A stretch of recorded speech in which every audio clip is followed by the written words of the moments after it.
Ha? Ano yan? Ah, sinkhole? Talaga?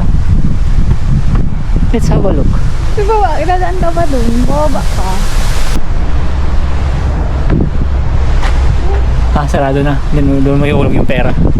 Fishing well, sarado na. Tara, handaan niya dito.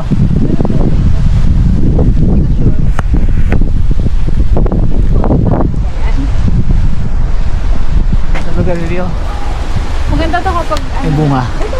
Oo nga, ikutan ko lang. Sayang eh, kung hindi ko dinala yung stick, sayang naman. This way, I think. Yeah. Simple. Natural, no? Hindi siya man-made yan, cave yan, no? Panigurado, pero mga sarado mo. Yan, ito, pa ito.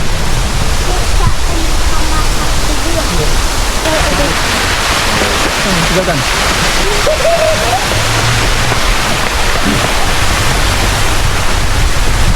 Ayun lang siya, pero tingnan, hindi na nakapiling bumaba. Ito siguro yan, ano? Masarado na, no? Yan. Yan, sa baba yan. Ang drainage yung mga ilalim. Ito yan, mga drainage. Lalamunin niya lahat ang tubig. Susi, oh, kanina kaya to. Kayo pa ba? Sila pa rin ba hanggang ngayon? Grabe yung kinain. Ito pa-engrave mo. May pang-engrave ka, diba? Oh, pa-engrave ako, tama-tama, may pa-engrave tayo. Mag-engrave na tayo, tapos maglalak tayo ng mga ganito. Pati doon sa may ano, sa may Blue Lake. Hindi tayo maglagay doon. Nulog yung trolley na ano, cold. Diba? Oh! Yun o. Nigot yung tubig. Ayan nga.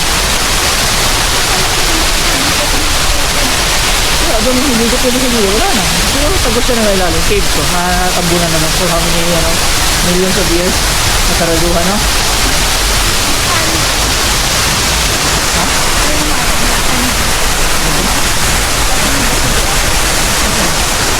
Ayun sa gilid. Oo nga. Sa gilid. Ba't nilagyan na ano? Parang tissue, karton ng tissue. Parang nilagay yan dun. Ano nilagay yan?